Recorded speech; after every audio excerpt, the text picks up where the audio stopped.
Uh, Hi all, my name is Joanne and nice to meet you all. I truly apologize for the inconvenience because I tried everything that I can do with my microphones.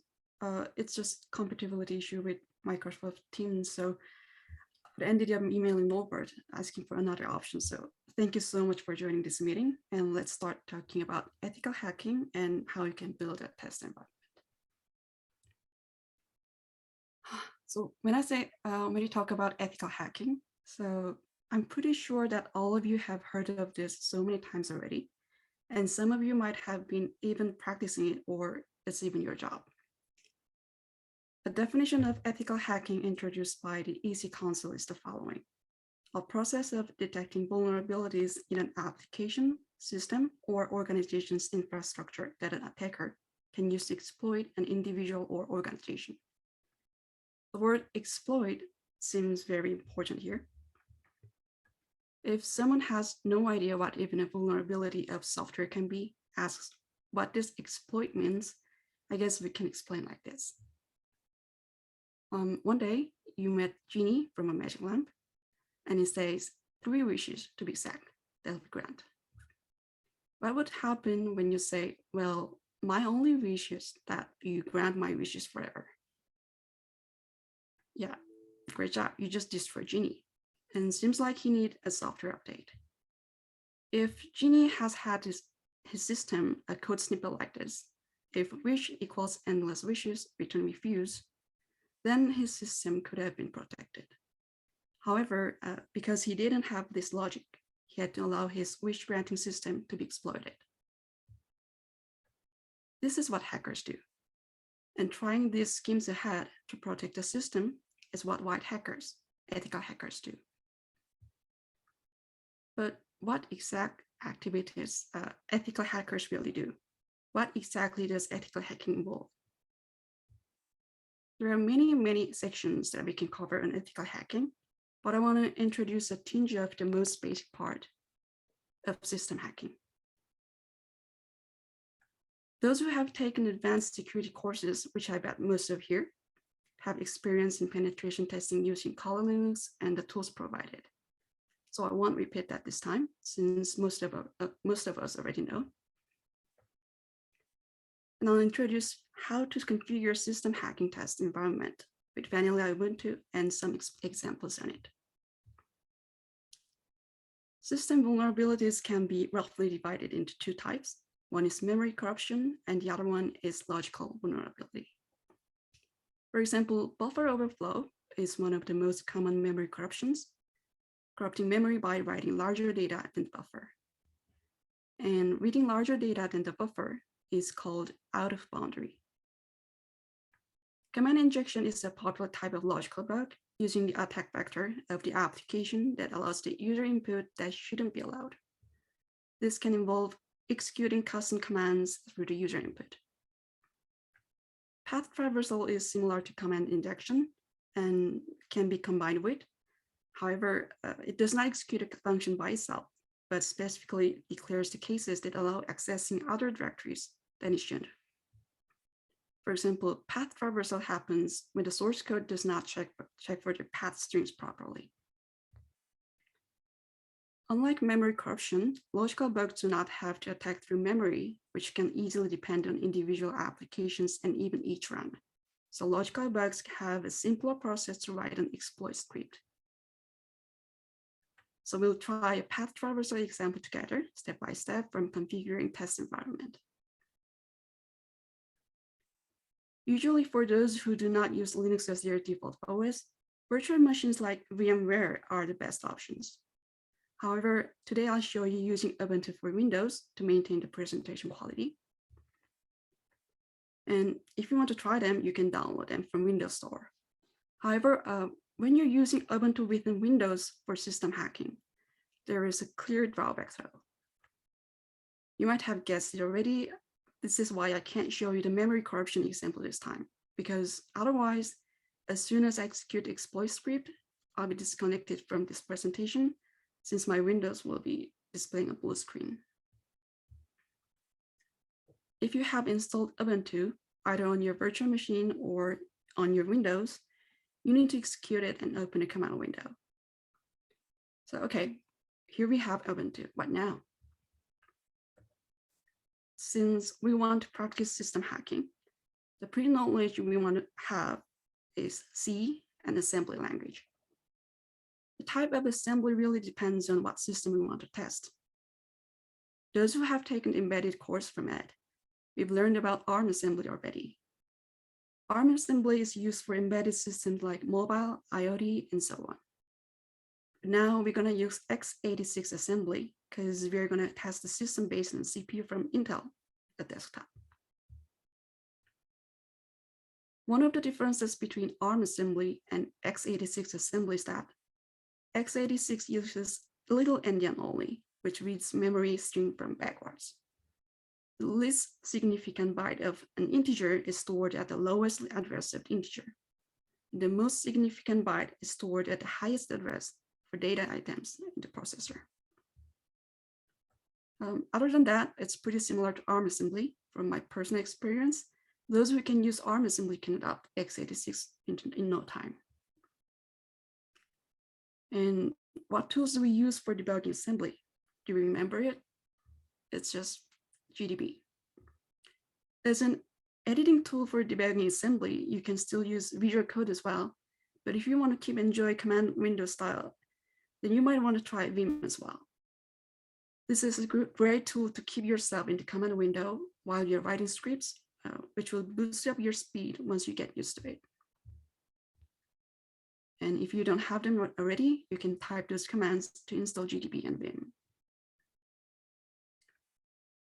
An optional tool I can suggest this time is an expansion of GDB called PwnDBG. PwnDBG has many useful features, such as annotating functions with arguments, printing a summary of the current execution content, and also gives layout features like this that look much organized than original GDB layout, while you can still enjoy the command line. And you can install PwnDBG with the following commands. If you have installed the script, install this application, we are now ready to try our first hacking. So let me share a script here. This is just a simple C script that can be compiled as an executable file in Linux that allows path traversal attack on the system. When you look at the code structure, this is pretty straightforward. First, it sets up the default path to temp and gets the user input. And it tries to open the file and display the file content screen. The thing you have to check here is that the application has a vulnerability. That is, it doesn't examine the path characters that it should filter out. So I've compiled this source code to an executable file already. So let's run this application.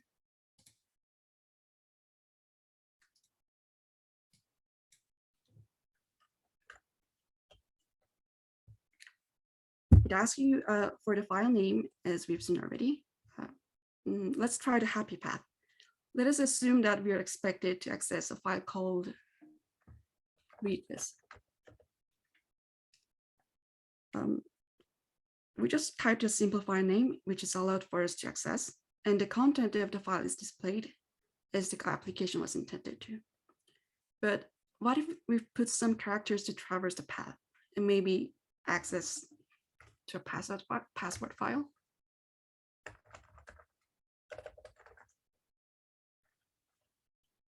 Oh, sorry.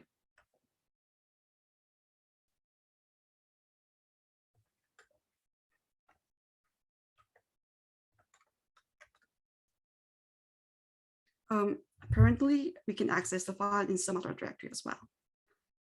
Well, this is simple, but isn't this too simple? If this is a system hacking, what is then really different from usual penetration testing?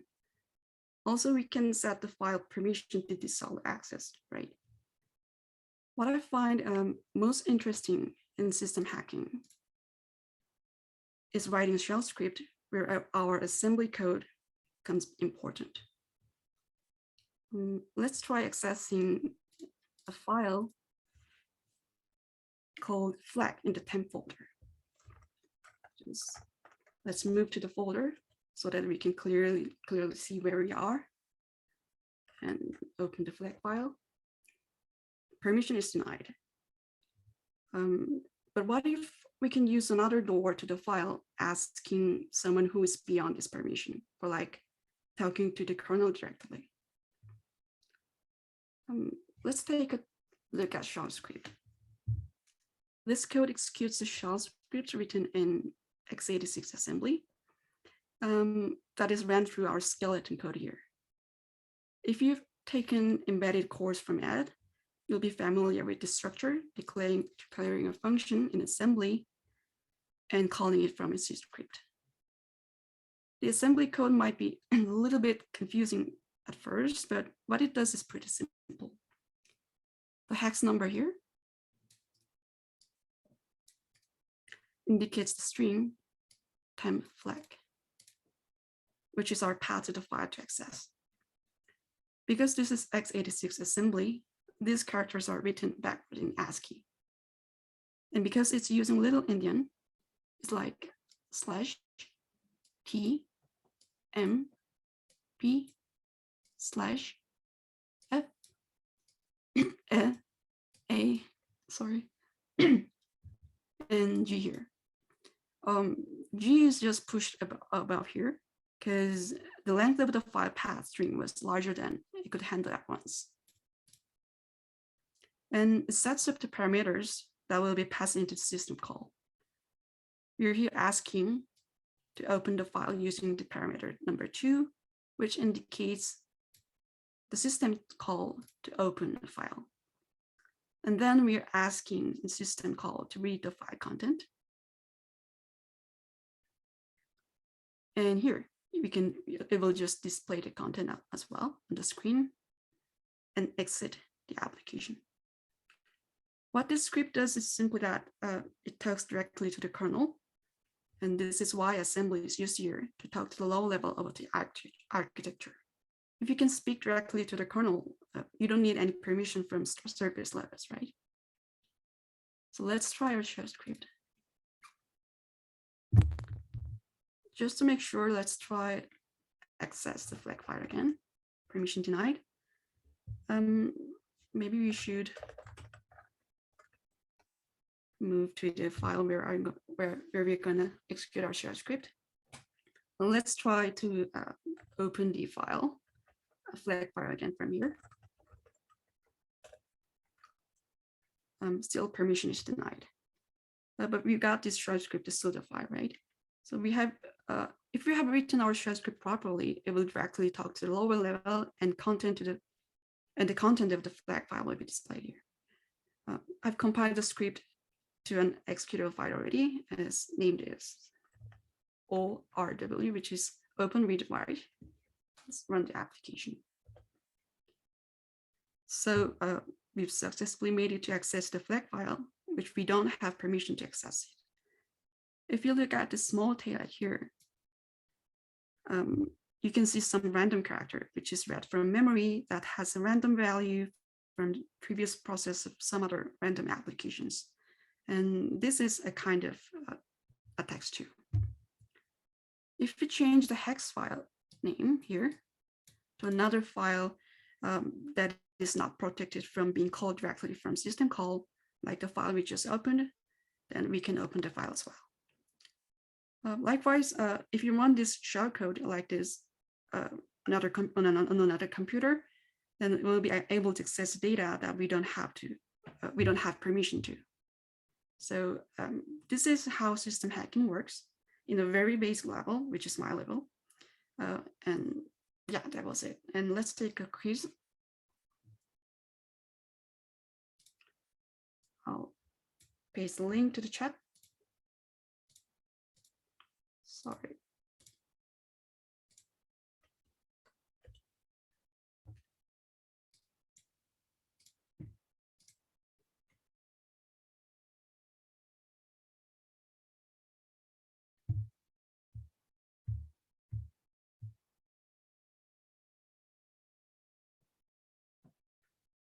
Okay, let's start. I think we have all right.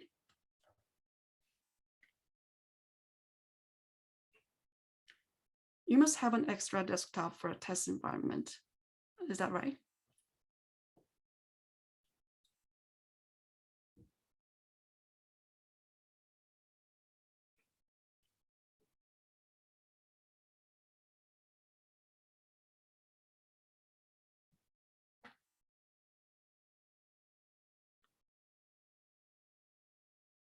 Yeah, not really. We can use virtual machine, right? And version 2.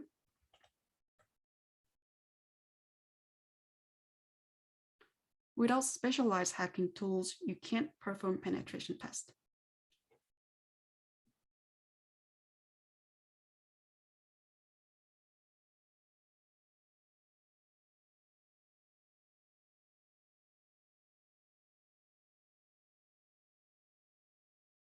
So yeah, we can perform, right? We can perform.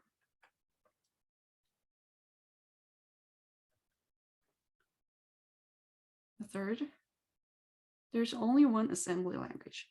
This must be pretty easy, right? But answer won't be. I trust you.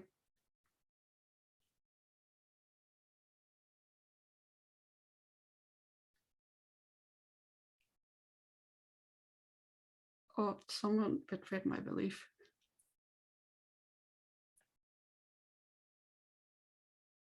Okay, question 4. x86 assembly uses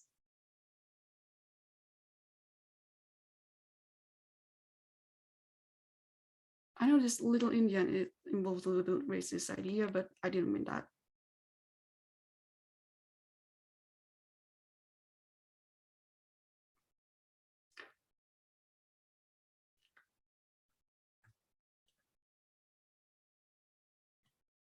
Last question. Could be a little bit hard.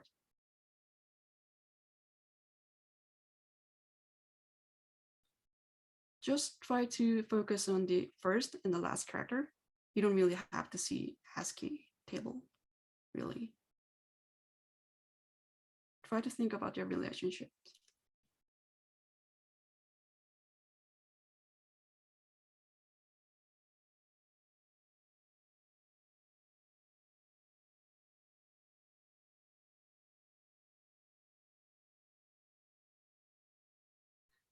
Okay.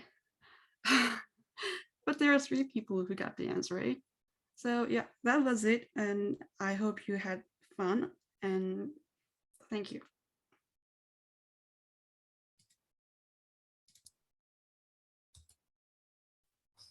Very good. Thank you, Chana. Questions. Jane asked why you do this. I guess she wants to know why you're doing that presentation. No, just joking. Oh, just joking. Okay.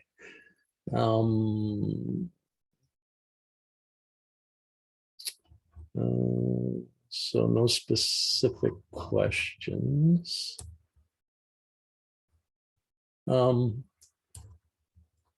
Just a quick comment that was a very good presentation. I'll get back to that in a bit. Just a quick comment, just as an aside, nothing to do with the presentation, but ARM, I think, is what the M1 is based on a Mac. So that's starting to be used on desktops. And Microsoft has been using a version of Windows on an ARM for quite a while now, and probably will be releasing within the next year. So just a couple of interesting points on ARM. I also wanted to kind of comment on your use of assembly in this presentation. I thought that was a really good way of reminding people that it has its place in the world as well. So yeah, I'll make a couple of comments on that as well. So no questions specifically. So let me just say, first of all, thank you to all 3 of you.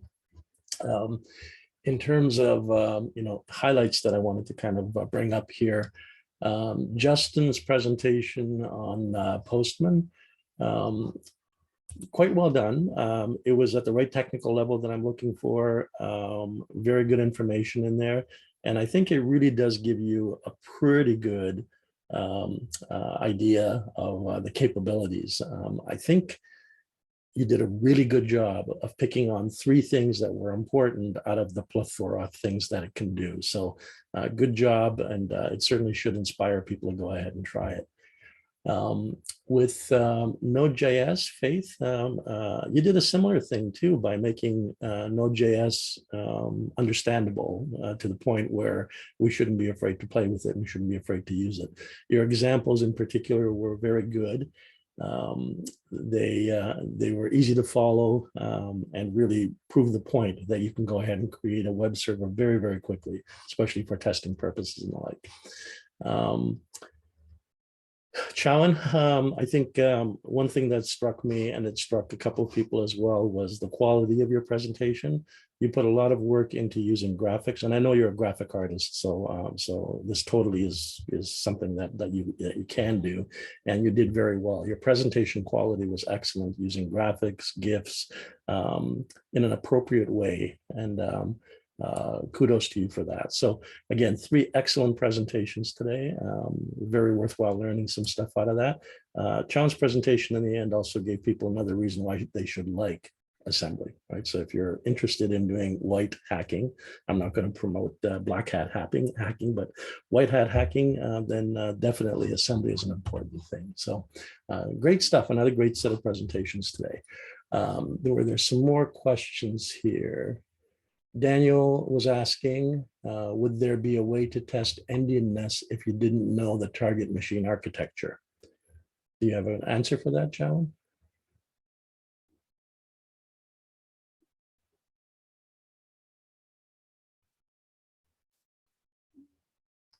You do. It's actually saying try printing a string with a shell script like we did. If it's big endian, the string will be displayed in the opposite direction. That makes 86. Yes, that's probably the best way to do it, is just to go ahead and try it and see what comes out of it.